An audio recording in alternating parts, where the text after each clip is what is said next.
नमस्कार दोस्तों। कहेवाय छे कि प्रसन्नता बधा सद्गुणोनी माता है। जीवन में प्रसन्नता होय तो ज आगळनुं आपणने सूझतुं होय छे। आपणे ज्यारे प्रसन्न न होईए ने दुखी होईए त्यारे सारामां सारो विचार के सारामां सारी कृति आपणे करी शकता नथी। ज्यारे प्रसन्न होईए त्यारे ज आपणे आपणुं काम स्वस्थतापूर्वक सारी रीते करी शकता होय छे, सारी रीते पार पड़तुं होय छे। एटले આપણે હંમેશા પ્રસન્ન રહેવું જોઈએ। પ્રસન્ન જો ન રહીએ તો આપણું કામ બરાબર વ્યવસ્થિત થતું નથી। તમે પણ આનો અનુભવ કરેલો હશે। જ્યારે તમે ખૂબ આનંદિત હો, મનમાં ખુશી હોય, ત્યારે તમને આપવામાં આવેલું અઘરામાં અઘરું કામ પણ તમે સરળતાથી પાર પાડી શકો છો। પણ જ્યારે તમે દુઃખી હો ત્યારે સરળમાં સરળ કામ છે એ પણ તમને ભારે લાગતું હોય છે। અને તેથી અભ્યાસ માટે પણ જ્યારે આપણું ચિત્ત પ્રસન્ન હોય ત્યારે જ આપણે અભ્યાસ करवो जोईए।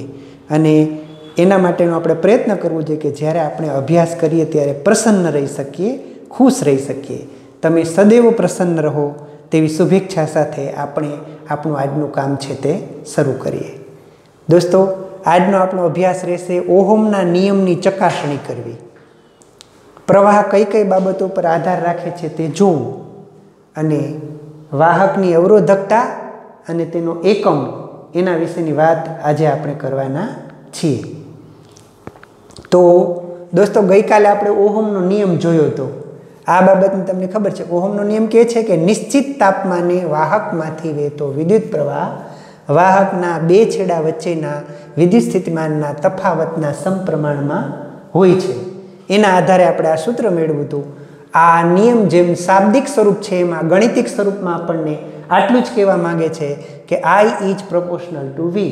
मतलब वाहकमांथी वहेतो विद्युत प्रवाह वाहकना बे छेड़ा वच्चेना वीज स्थितिमानना तफावतना समप्रमाणमां होय छे। एटले के जो तमे I is proportional to V कहेता होय तो V is proportional to I पण कहेवाय। पण एनो अर्थ सादो ज सीधो सादो ज एवो छे कि जेम जेम तमे परिपथमां वीज स्थितिमाननो तफावत वधारता जाओ, एटले के बेटरीनो पावर वधारता जाओ के बेटरी वधारता जाओ तो एमांथी वाहकमांथी वहेतो प्रवाह छे ते वधे। आ ओहमनो नियम छे। एनी परथी आपणे एनुं गाणितिक रूप आवुं आपणे मेळवी सकीए कि V जो आ प्रोपोर्शनल टू निशानी काढी नाखवी होय तो त्यां कंईक अचळांक होय अने ए अचळांक एटले R छे। R ए वाहकनो अवरोध छे अने ए हमेशा अचळ ज होय। दरेक वाहकने पोतपोतानो अवरोध निश्चित होय, ए अचळ ज होय। एने आपणे रेजिस्टन्स एटले R कहीए छीए। एटले के is equal to R I थाय। एना उपरथी R बराबर V अपॉन I थाय। V अपॉन I थाय तो R बराबर V अपॉन I छे। एना उपरथी आपणे आ अवरोधनो एकम मेळवी सकीए। अवरोधनो एकम आ V छे तेने आपणे वोल्टमां मापीए छीए, I छे एने एम्पियरमां मापीए छीए। वोल्ट प्रति एम्पियर बराबर ओहम नामना वैज्ञानिकनी यादमां आपणे एने ओहम कहीए छीए। एना उपरथी आपणे एक ओहम अवरोधनी पण व्याख्या नक्की करी हती। कई एक ओहम अवरोधनी व्याख्या शुं हती ते तमारा ध्यानमां हशे। अने छतांय तमने फरीथी एक वखत ताजी करावी दઉં કે જ્યારે વાહકના બે છેડા વચ્ચેના વીજ સ્થિતિમાનનો તફાવત 1 વોલ્ટ હોય અને તે સમયે જો વાહકમાંથી 1 એમ્પિયર પ્રવાહ પસાર થતો હોય તો તે વાહકનો અવરોધ 1 ઓહમ છે એમ કહેવાય। मतलब आ बंने एक एक होवुं जोईए। बे छेड़ा वच्चेना विस्थિતિમાનનો तफावत पण 1 वोल्ट होवो जोईए अने बे एमांथी पसार थतो प्रवाह पण 1 एम्पियर होय तो एवा वाहकनो अवरोध 1 ओहम थाय एम आपणे कहीए छीए। तो दोस्तों, अहीं आपणो बीजो एक मुद्दो छे कि प्रवाह कई बाबतो पर आधार राखे छे। तो आ नियम उपरथी ज आपणे सीधुं कही शकशुं। जो तमे अहींया बे बाबतो पर प्रवाह छे ते आधार राखे। एक आवुं छे I is proportional to V। मतलब शुं? जेम जेम वोल्टेज वधारवा मतलब एटले के प्रवाह छे ते वोल्टेजना समप्रमाणमां छे। कई बाबतो पर आधार राखे छे? पहेली बाबत ते कि प्रवाह वोल्टेजना समप्रमाणमां छे। एटले के वोल्टेज जेम जेम वधारवामां आवे तेम तेम प्रवाह छे ते वधे छे। वाहकमांथी वहेतो प्रवाह कई बे बाबतो पर आधार राखे? एक वोल्टेज उपर अने बीजू अवरोध उपर। अवरोध उपर केवी रीते ए तमने कहूं छुं, पण वोल्टेज उपर केवी रीतना कीधुं? वाहकमांथी वहेतो प्रवाह कई बाबतो पर आधार राखे? वाहकमांथी वहेतो प्रवाह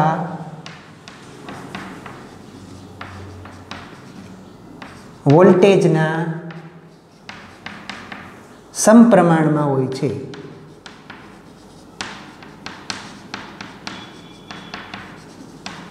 એટલે કે જેમ જેમ તમે વોલ્ટેજ વધારો તેમ તેમ પ્રવાહ વધે છે. બીજી વાત, અહીં તમે આ સૂત્ર જોઈશો તો I બરાબર આમાં છે R બરાબર V/I, તો આમાં આપણે આઈને કરતા બનાવવું હોય તો I બરાબર V/R થાય. તો પ્રવાહ એ વોલ્ટેજના સમપ્રમાણમાં પણ આ છેદમાં છે એટલે વ્યસ્ત કહેવાય. શું કહેવાય? વ્યસ્ત કહેવાય. તો અવરોધમાં કેવી રીતના આધાર રાખે પ્રવાહ છે તે વાહકમાંથી વહેતો પ્રવાહ અવરોધના વ્યસ્ત પ્રમાણમાં હોય છે.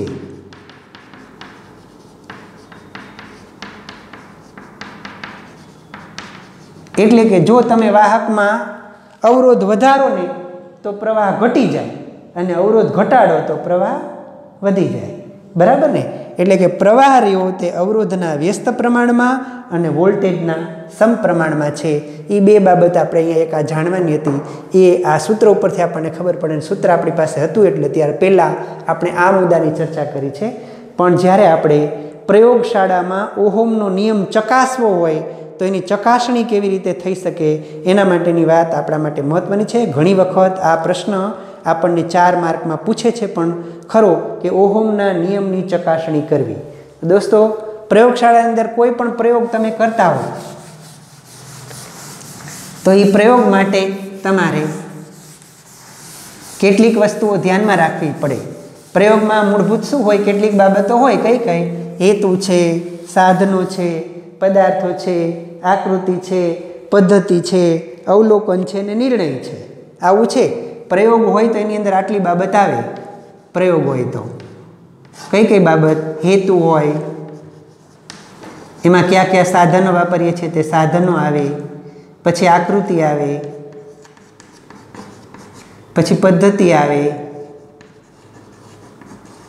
પદ્ધતિ પછી અવલોકન આવે અને છેવટે તમારે પ્રયોગનો નિર્ણય કરવાનો હોય. તો આજે અત્યારે જે મેં તમને કીધું એ પ્રયોગ માટેનો હેતુ આપણો શું થશે? આ ઉપરનો જે ઓહમનો નિયમ છે ને એ ઓહમના નિયમની ચકાસણી કરવાની છે. શું કરવી છે? ઓહમના નિયમની ચકાસણી કરવી. શું ચકાસણી કરવાની છે? કે ખરેખર તમે વોલ્ટેજ વધારો એમ પ્રવાહ વધે છે કે નથી વધતો એ તમારે ચકાસવું છે. તો એના માટે તમારે શું શું વસ્તુ જોઈ છે, સાધનો કયા જોઈએ તે તપાસ કરી રાખવી પડે. પહેલાં સાધનો શું શું જોઈશે? એક નિક્રોમનો તાર, નિક્રોમનો તાર અડધા મીટર જેટલો. નિક્રોમ એટલે એક મિશ્ર ધાતુ છે. એમાં નિકલ, ક્રોમિયમ, મેંગેનીઝ એવી બધી મિશ્ર ધાતુઓ હોય. એ મિશ્ર ધાતુઓવાળો તાર છે એનો અવરોધ વધારે હોય એટલા માટે અવરોધ તરીકે અત્યારે આપણે નિક્રોમનો તાર લીધો છે. પછી બીજું છે તમારે બીજો એને જોડવા માટે વાહક તાર પણ જોઈએ. પછી એમાંથી વહેતો પ્રવાહ માપવા માટે એ મીટર પણ જોઈએ. એના બે છેડા વચ્ચેનો તફાવત માપવા માટે વોલ્ટ મીટર પણ જોઈએ. પછી તમારે પ્રવાહને ચાલુ બંધ કરવા માટે કળ અથવા સ્વિચ પણ જોઈએ. આવી રીતે છે તે તમારે આ બધી વસ્તુઓની એની અંદર જરૂર પડશે. આવો જો તમારે પ્રયોગ કરવો એટલે તે સાધનો આ બધા થાય. સાધન સામગ્રી નિક્રોમનો તાર, પછી બીજો વાહક તાર, ampere meter, volt meter, switch એવું બધું તમને જરૂર પડે. અને આ બધાની સાથે સાથે તમને આમાં બેટરી પણ જોઈશે. હવે આ બધા સાધનો સાથે સાંકળીને આપણે જોડવા કેવી રીતે એના વિશેની વાત આપણે કરીએ. તો એના માટેની ઓહમનો નિયમ ચકાસણી કરવા માટેની એક આકૃતિ આવે. એ આકૃતિમાં આપણે એક બેટરી છે આ સમજો. આ બેટરીનો ધનછેડો છે.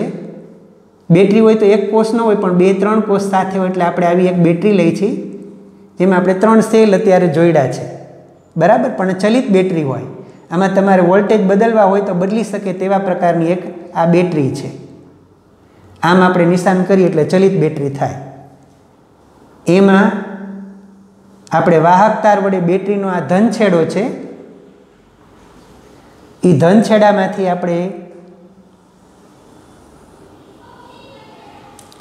ત્યાં એક વાહક તારની એટલે કે અવરોધને જોડવાનો છે. આ અવરોધ માટેની નિશાની છે. અવરોધને જોડ્યા પછી આપણે એની જોડે એક સ્વિચ જોડીશું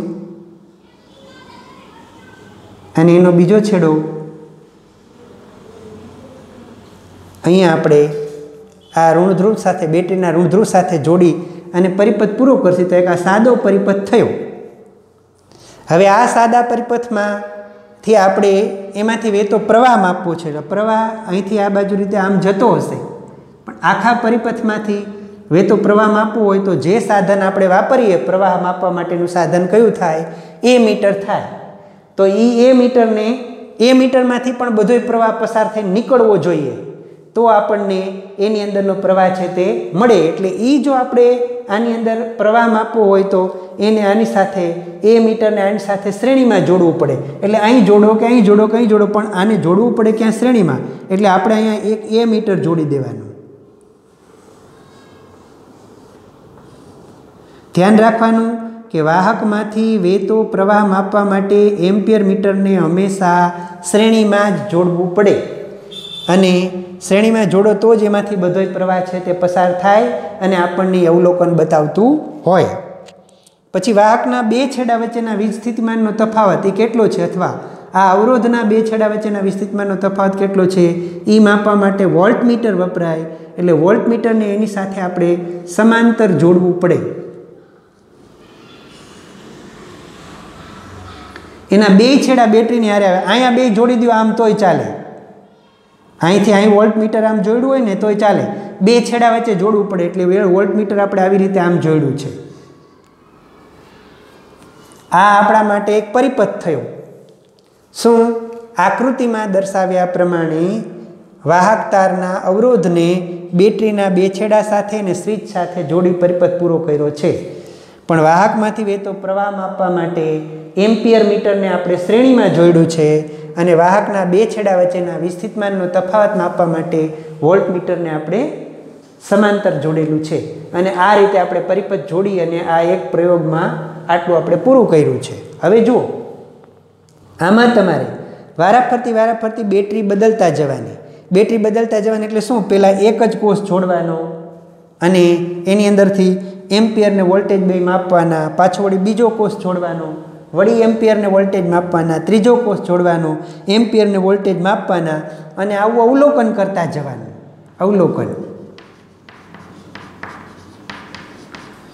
અવલોકનમાં તમારે શું કરવાનું હોય કે અવલોકન કોઠો દોરવાનો.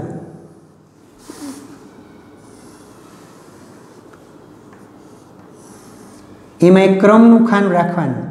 એક ખાનું રાખવાનું વોલ્ટેજનું, એક રાખવાનું પ્રવાહનું અને એક રાખવાનું V/Iનું. એટલે અહીં લખવાનું ક્રમ,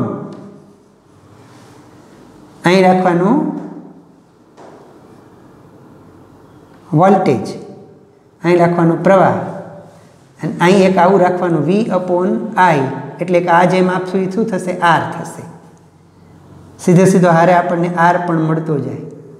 આવા ખાના તૈયાર કરવાના અને આમાં વારાફરતી અવલોકન લેતા જવાના. એ પહેલું અવલોકન, પછી બીજું અવલોકન, પછી ત્રીજું અવલોકન, પછી ચોથું અવલોકન, એમ અવલોકન લેતા જવાના.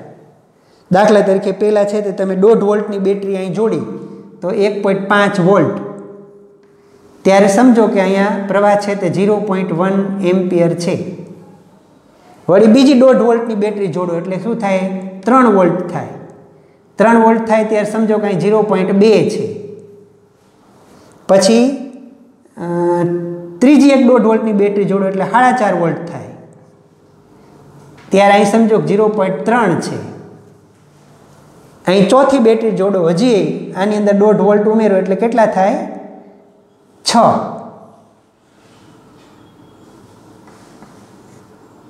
ત્યારે સમજો કે 0.4 છે. તો આમાં તમારે આવી રીતે આમ કરીને પછી છે ને આ અહીં દરેક વખતે અવરોધ ગણવાનો.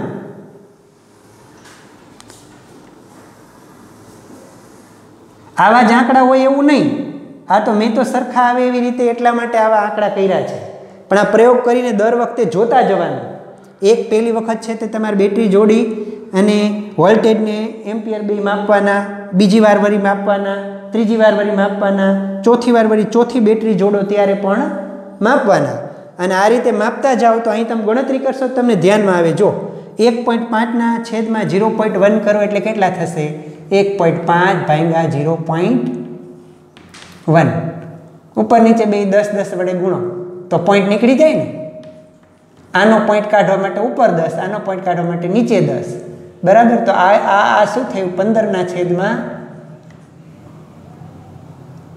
1 બરાબર કેટલા થાય? 15 થાય ને.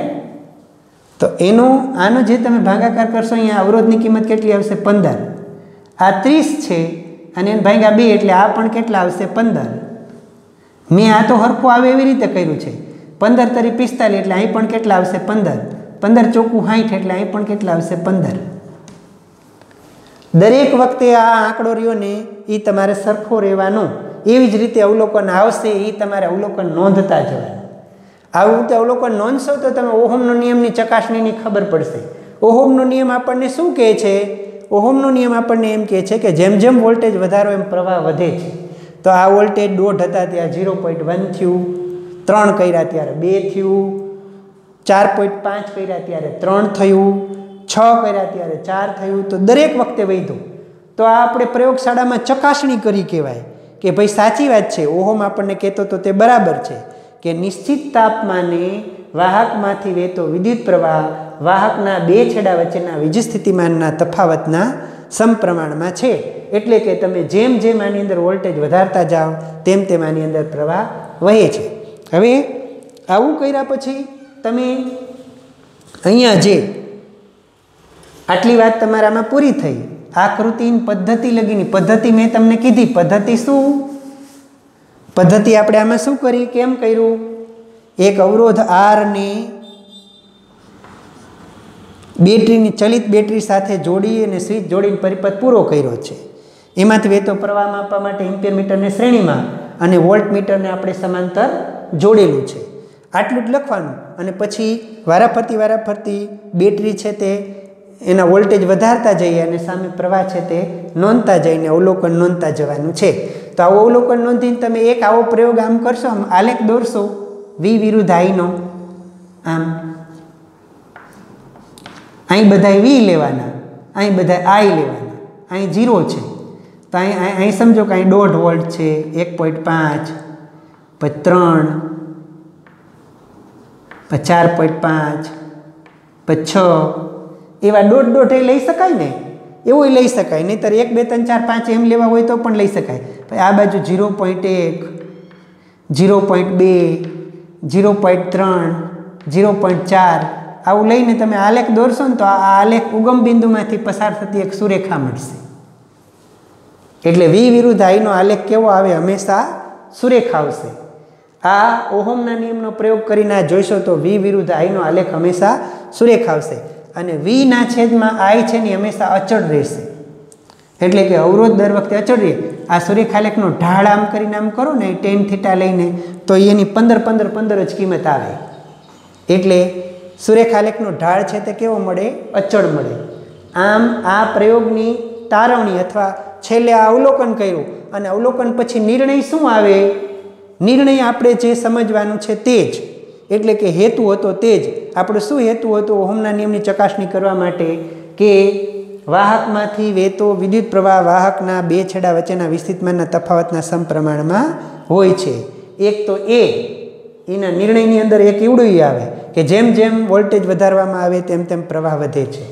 બીજો નિર્ણય એ આવે કે V/I નો ગુણોત્તર હંમેશા અચળ રહે છે. અને ત્રીજો એ આવે કે V વિરુદ્ધ I નો જો આલેખ દોરવામાં આવે તો આ આલેખ છે એ સુરેખ મળે છે. બરાબર. આ ઓહમના નિયમની ચકાસણી થઈ કહેવાય. આ એનો આપણે પ્રયોગ કર્યો કહેવાય.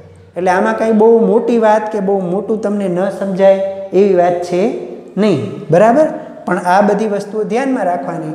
અને આમાં બધું લખવાનું પાછા, હેતુમાં, સાધનોમાં, આકૃતિમાં, પદ્ધતિમાં, અવલોકનમાં, નિર્ણયમાં, એ બધી વસ્તુઓ છે તે વ્યવસ્થિત રીતે કરી અને આપણે આપણો આ પ્રયોગ છે તે 4 માર્કની અંદર લખવાનો. એમાં ડાયાગ્રામ પણ આવી જાય, આ કોષ્ટક પણ આવી જાય.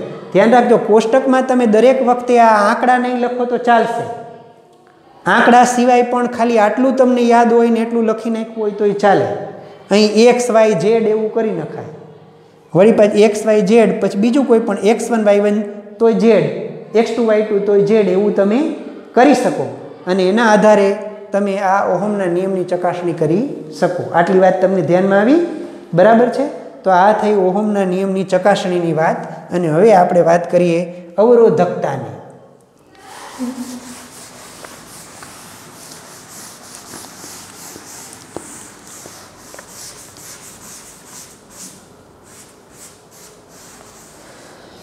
તમે જો આના પ્રયોગમાં તમે છે ને આ અવરોધ છે એને બદલાવતા જાઓ કે એક નિક્રોમનો તાર જોડો, પછી એક લેમ્પ જોડો, 6 વોલ્ટનો લેમ્પ જોડો, 12 વોલ્ટનો લેમ્પ જોડો, તોય તમને આમાં અવરોધના જુદા જુદા કિંમત માટે પણ આ પ્રયોગ છે તે સાબિત કરી શકાય. અવરોધ તમે કેવી રીતે શોધી શકશો? V/I ના ગુણોત્તર ઉપરથી. દરેક વખતે V/I ના ગુણોત્તર ઉપરથી તમે અવરોધ છે તે પણ શોધી શકાય. એટલે અવરોધ તમને તેમાં મળતો હોય.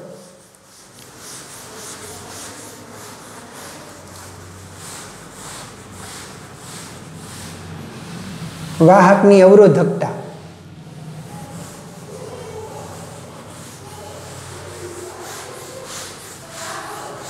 હમણાં આપણે અહીંયા એક પ્રયોગ કર્યો અને પ્રયોગમાં જે આપણે આકૃતિ દોરી હતી આવી,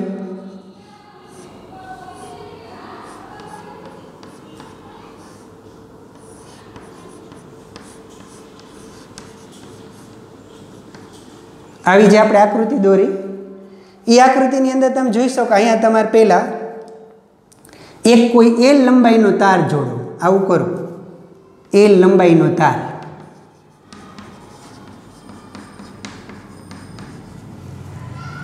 એ L લંબાઈનો તાર જોડી V ને I ના મૂલ્ય નોંધો. V કેટલો થયો, I કેટલો થયો ખબર પડે. બરાબર ને? નોંધી શકાય. પછી એ લંબાઈ ડબલ કરી નાખો, 2L લંબાઈનો તાર જોડો. તો તમારું માનવું શું છે? એના આની પરથી આ R શોધશો તો જે R આવે એના કરતાં આ R આવે એ કેવો હશે? ડબલ હોવો જોઈએ. કેવો હોવો જોઈએ? કારણ કે તારની લંબાઈ જેમ જેમ વધે ને એમ એમ એનો અવરોધ છે તે વધે. તારની લંબાઈ વધે તેમ અવરોધ વધે. એવી રીતે તમે એમ કરો કે વાહકનો જે આડછેદ છે ને એક આવો પાતળો તાર છે. એ પાતળો તાર છે એ જોડી અને એના માટે R નોંધો. અને એક આવો જાડો તાર કરી નાખો. આ આડછેદનું ક્ષેત્રફળ છે ને A હોય અને આ આડછેદનું ક્ષેત્રફળ છે ને 2A હોય. એવો તાર જોડો. આ તાર જોડો તો આનો અવરોધ વધારે હોય કે આનો અવરોધ વધારે હોય? સ્વાભાવિક રીતે આ જાડો ને મોટો તાર હોય ને તો એનો અવરોધ ઓછો હોય.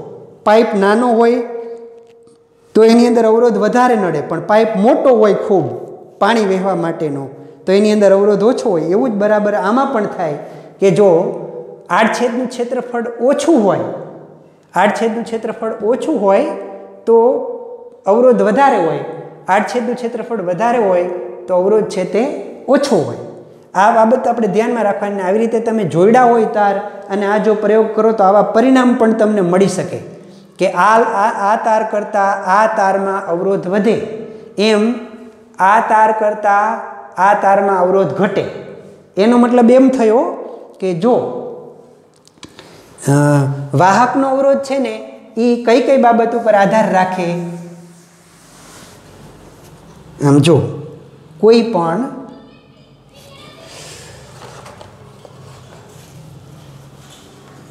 પણ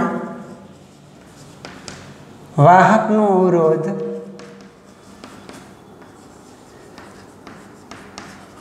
નીચેની બાબતો પર આધાર રાખે છે. 1. તારની લંબાઈના સમપ્રમાણમાં.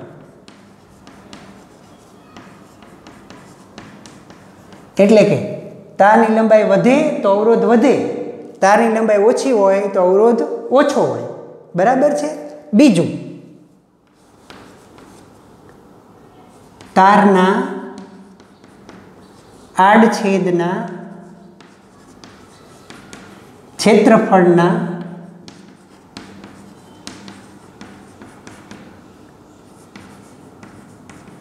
વ્યસ્ત પ્રમાણમાં.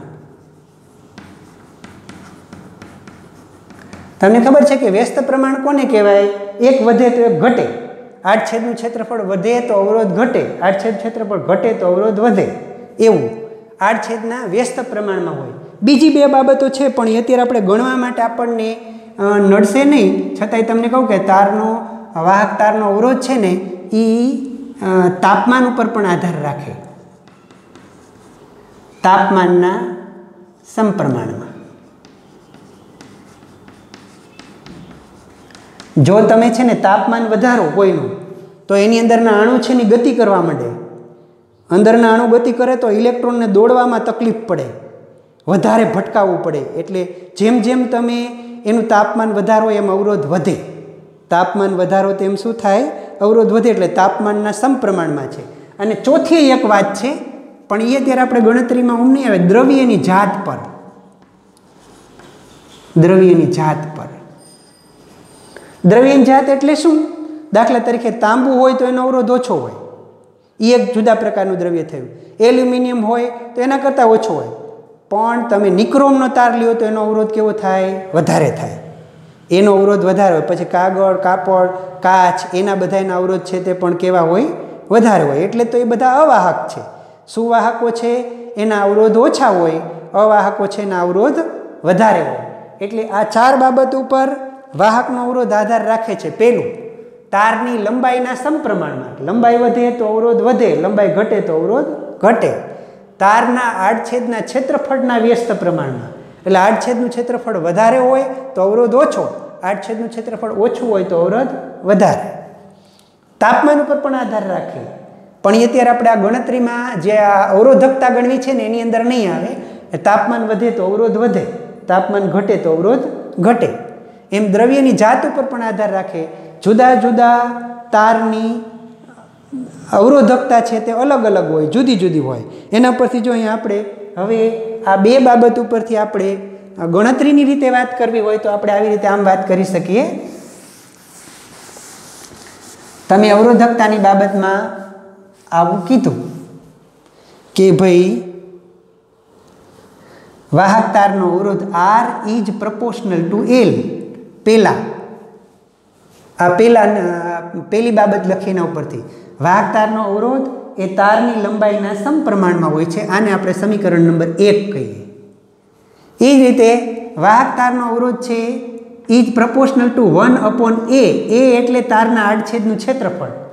તારના આડછેદના ક્ષેત્રફળના વ્યસ્ત પ્રમાણમાં હોય છે. એટલે તારના આડછેદનું ક્ષેત્રફળ એ હોય તો R is proportional two 1/A થાય.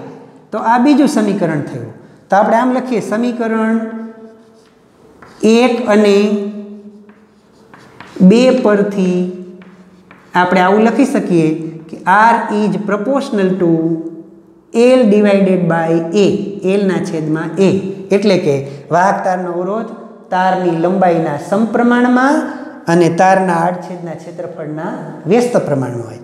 હવે જો અહીંથી આપણે પ્રપોર્શનલ ટુ નિશાની કાઢી નાખવી હોય તો સ્વાભાવિક રીતે જ અહીંયા આપણે એક અચળાંક મૂકવો પડે.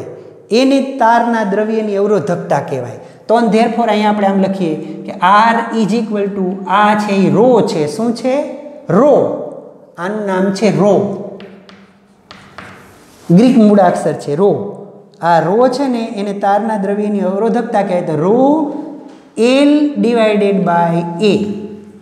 Row into L divided by A. ઊંધો એકડો છે એટલે R બરાબર rho into L divided by A. અને ધેરફોર જો આપણે રોને કરતા બનાવવો હોય તો રો એકલો આ બાજુ રાખવાનો, R into A divided by L થાય. અને તો therefore rho is equal to R into A divided by L. તો વાહક તારનો અવરોધ જે અહીંયા આરને અચળાંક ગણીએ તો કઈ બાબત ઉપર આધાર રાખે? અહીંયા જે તારની અવરોધકતા, તો તારની અવરોધકતા એમ આપણે લખવું હોય તો આની ઉપરથી લખી શકાય. આનો પહેલાં એકમ તમને કહું ને પછી અવરોધકતાની વ્યાખ્યા લખીએ. જો આ રો બરાબર આપણે આવું થયું, રો બરાબર R into A divided by L. હવે આર જે છે એ અવરોધ છે, એ તમે શેમાં માપો છો? ઓહમમાં. શેમાં માપો છો? ઓહમ. આ એ એટલે ક્ષેત્રફળ થયું, એ મપાય મીટર સ્ક્વેરમાં. ક્ષેત્રફળ શેમાં મપાય? મીટર સ્ક્વેરમાં. અને લંબાઈ શેમાં મપાય? સ્ટાન્ડર્ડ એકમ છે એનો મીટર. એટલે એક એક મીટર ઉડી જાય તો આ થાય ઓહમ ઇન્ટુ મીટર. એને સંકેતમાં લખવું હોય તો ઓહમનો સંકેત આવો ઓમેગા છે અને મીટરનો એમ. એટલે ઓહમ ઇન્ટુ મીટર. વાહકની અવરોધકતાનો એકમ શું થયો? Ohm into meter. તો આની ઉપરથી આપણે વાહકની અવરોધકતાની વ્યાખ્યા આપવી હોય તો વાહકની અવરોધકતાની વ્યાખ્યા કેવી રીતના આવે? અવરોધકતા. અવરોધકતા. અવરોધ એટલે આર થાય, પણ અવરોધકતા એટલે શું છે? રો. વાહકની અવરોધકતા રો, એની વ્યાખ્યા કેમ અપાય? એકમ લંબાઈ અને એકમ આડછેદનું ક્ષેત્રફળ એમ લખવું પડે. એકમ લંબાઈ અને એકમ આડછેદનું ક્ષેત્રફળ ધરાવતા તારમાં ઉદ્ભવતા અવરોધને તે તારના દ્રવ્યની અવરોધકતા કહે છે. જુદા જુદા તારના દ્રવ્યની અવરોધકતા જુદી જુદી હોય, અલગ અલગ તાર, એટલે એકમ લંબાઈ લેવાની, એટલે 1 મીટર અને 1 મીટર 1 સેન્ટીમીટર કે 1 મિલીમીટર આડછેદનું ક્ષેત્રફળ લેવાનું. એવડા તારના કટકા કાપવાના તો બધાય તારનો આ રો છે એ જુદો જુદો આવે. અવરોધકતા બધાની જુદી જુદી આવે. ત્રાંબાની જુદી હોય, એલ્યુમિનિયમની જુદી હોય. સુવાહક હોય ને તો એની અવરોધકતા છે ને એ 10⁻⁶ થી 10⁻⁸ વચ્ચેના ગાળામાં આવે. એટલે એ અવરોધકતા ખૂબ ઓછી હોય એની. એટલે સુવાહકો બધાય છે ને એની અવરોધકતા કેવી હોય? ઓછી હોય. પણ અવાહકો હોય, કાગળ છે, કાચ છે કે બીજા બધા નિક્રોમ કેવા, તો એની 10⁻12 સુધીની અવરોધકતા હોય. એના કરતાં પણ વધારેની અવરોધકતા હોય. એટલે જેમ અવરોધકતા વધારે હોય ને એમ અવાહકો કહેવાય. અવરોધકતા ઓછી હોય એમ શું કહેવાય? બધા સુવાહકો કહેવાય. એની વાત ધ્યાનમાં રાખવાની. તો અવરોધકતા છે ને એ અવરોધકતાની અહીંયા તમારે વ્યાખ્યા આપવાની છે. તમને આ પૂછે છે અવરોધકતાની વ્યાખ્યા અને એનો એકમ. એકમ છે ઓહમ ઇન્ટુ મીટર અને વ્યાખ્યા છે એકમ લંબાઈ અને એકમ આડછેદના ક્ષેત્રફળ ધરાવતા તારમાં ઉદ્ભવતા અવરોધને તે તારના દ્રવ્યની અવરોધકતા કહે છે. એટલે તમને આ પણ પ્રશ્ન પૂછાય તો ધ્યાનમાં રાખવાનું કે કોઈ પણ વાહકનો અવરોધ કઈ બાબત ઉપર આધાર રાખે છે? તો બાબતો 4 થાય. એક તો તારની લંબાઈના સમપ્રમાણમાં, તારના આડછેદના ક્ષેત્રફળના વ્યસ્ત પ્રમાણમાં, તાપમાનના સમપ્રમાણમાં અને દ્રવ્યની જાત ઉપર પણ આધાર રાખે છે. પછી એમાંથી તમારે અવરોધકતા ગણવી હોય તો આ પહેલાં 2 લેવાની અને એની ઉપરથી ગાણિતિક રીતે સૂત્ર તારવો તો રો બરાબર R into A divided by L થાય. એના ઉપરથી એનું આપણે એકમ મેળવીએ તો ઓહમ ઇન્ટુ મીટર થાય અને એની ઉપરથી આપણે વ્યાખ્યા સરળતાથી આપી શકીએ. તો દોસ્તો અત્યારે પણ લગભગ 30 મિનિટ જેટલો સમય થયો હશે, બરાબર ને? તો આજે આપણે મને એમ છે કે આટલું રાખીએ, બરાબર છે? તો જોઈએ આપણે આજનું હોમવર્ક તમને કહું.